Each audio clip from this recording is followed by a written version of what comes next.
اللهم صل وسلم وبارك على سيدنا محمد وعلى آله وأصحابه أجمعين. ازيكم حبايبي؟ عاملين ايه؟ يا رب تكونوا دايما بخير. وحشتوني جدا جدا جدا.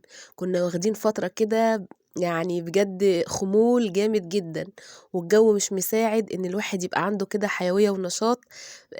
مرة ساقعة ومرة برد ومرة حر، والدنيا مش تمام خالص، والجو مش متظبط خالص. طبعا كنا قاعدين بقى اجازة العيد كلنا كده. مش عارفة كلمة مأنتخين، كلمة مريحين، كلمة مش عارفة نقول عليها ايه بالظبط. فترة كده كلنا، ولقيت صحابي كتير على القنوات كتير بجد، يعني برضو عندهم نفس الحاجة، ان خمول كده مع كسل مع مش عارفة، يعني كلنا كده بصراحة. عايزين نفوق كده ونرجع نستعيد نشاطنا وحيويتنا كده ونشوف شغلنا. طبعا كلنا نزلنا أشغالنا الحمد لله، بس نرجع كده برضو نستعيد شغلنا على القناة، ونشوف كده نتابع مع بعضينا. ويا رب كده يوفقنا ويصلح حالنا جميعا يا رب، اللهم امين. نبتدي كده اول اليوم.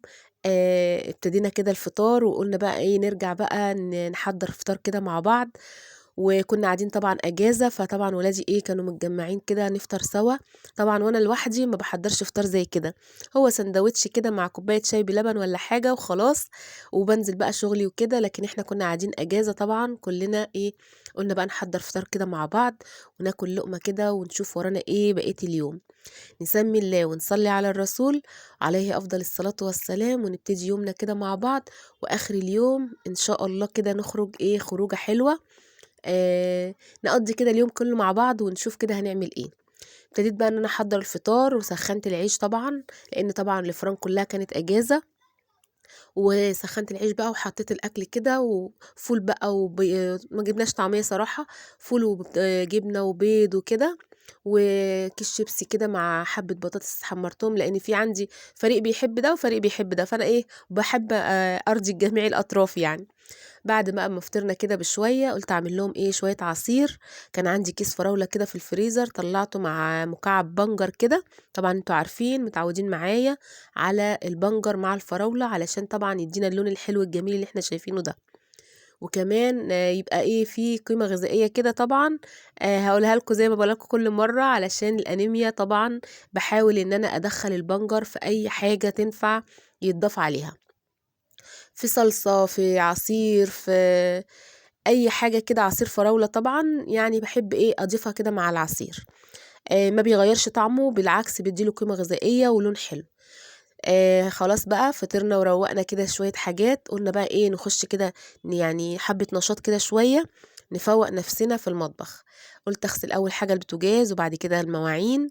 ولقيت التلاجة كده بشيل فيها حاجات في الفريزر لقيتها عايزه تتروق، فقلت ايه اخدها معايا بالمرة. حبة نشاط كده، نحاول نستعيد نشاطنا وحيويتنا كده، ونحاول ان احنا آه يعني نشوف شغلنا. طبعا الشغل البيت ما بيخلصش، واحنا كلنا عارفين، والله يعيننا على حالنا، ويا رب يقوي ويعين كل واحدة على بيتها وعيالها، ويرزقها الصحة وراحة البال اللي تخليها تشوف الحاجة. يعني بصوا شغل البيت طبعا كلنا عارفين. آه هنقول ايه، يلا الحمد لله ربنا يعيننا ويقوينا على اللي احنا يعني نكون بنقوم بأكمل وجه، يعني نقوم بدورنا بأكمل وجه. بصوا بقى زي ما قلت لكم كده، لقيت التلاجة كنت بطلع كيس من الفريزر، لقيته ايه عايز يتروق كده، وكمان في صوت كده ذبذبة بتحصل من عند الفريزر. فدخلت كده شفت فيديوهات، ولقيت ايه ان الجزء بتاع التهوية دوت بيتشال وبيتحط يعني حبة مية سخنة كده، علشان لو في أي رواسب ولا أي حاجة تنزل في الصرف بتاع الفريزر.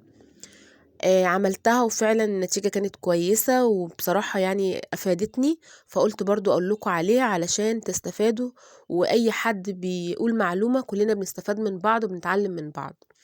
هنا بقى الجزء بتاع الفتحات اللي هو الأزرق دوت أنا خلعته، وطبعا بيبقى فيه بقى رواسب من بقايا ردة، من بقايا أي حاجة. فبتتعمل بقى إيه زي رواسب كده في الفتحات ديت. فدي اللي كانت مخلياه تعمل صوت. لما شلتها وغسلت كده مكانها، وفي نفس الوقت كبيت كده حبة مية سخنة، بصراحة المشكلة اتحلت وبقت كويسة، والصوت ما بقاش يتعمل زي الأول. لقيت بقى طبعا الرف اللي فوق برضو عايز يتروق كده ويتغسل، رحت ايه خلعاه، لان انا عندي فيه مشكلة ان التلاجة ما بتتحركش من مكانها، المكان يعني مش واسع، فلازم الباب ده علشان الرف ده يتخلع لازم التلاجة تتحرك من مكانها علشان يبقى يديها وسع، يعني الباب يتحرك شوية يديها وسع. بما ان بقى المشكلة بتاعت الوسع ديت بتقابلني، فانا بحاول يعني ايه اجيه الرف كده على قد ما اقدر عشان اعرف احل المشكلة بتاعت المكان، لحد ما اتحلت كده وخلعته، خدته على الحوض غسلته، وبعد كده ايه رجعته ركبته تاني مكانه، علشان بقى ايه ابتدي ارص الاكياس تاني ايه على الرف. طبعا قلنا نحاول كده ننقنق في الشغل البيت، حبة حاجات كده ايه، يعني غسيل تلاجة، غسيل بوتاجاز، شوية غسيل، شوية مواعين، آه يعني كده ايه على قد ما نقدر، يعني يومين اجازة قاعدينهم نشوف كده، نشوف حاجة البيت كده اللي ما اتعملتش ساعة تنظيفات العيد. طبعا تنظيفات العيد عملناها مع بعض، وايه والكحك والحاجات دي كلها. طبعا كل سنة وانتم طيبين، يا رب يعيد علينا وعليكم الايام بخير يا رب، اللهم امين. لو وصلتي بقى معايا لحد هنا ما تنسيش بقى اللايك كده والكومنت الحلو منك، وتقولي لي بتتابعيني منين، ولو اول مرة تشوفي قناتي يا ريت تنوريني وتشرفيني وتبقي اخت من اخواتي. يا رب القناة تكبر بيكو وتبقى اكبر قناة بوجود اخواتي معايا. هنا بقى رصيت بقية الأكياس، وبقيت إن أنا إيه أحاول كده أخلي الحاجة اللي إحنا إيه هنستعملها قريب. آخر اليوم طبعا خرجنا كده، قلنا ن... ما خرجناش طبعا في العيد عشان الزحمة، فقلنا إيه نخرج كده نفك عن نفسنا شوية، وكان محمد هنا كان بيطلب الأكل فما اتصورش معانا. إحنا اتصورنا هنا عبال هو ما قام يجيب الأكل.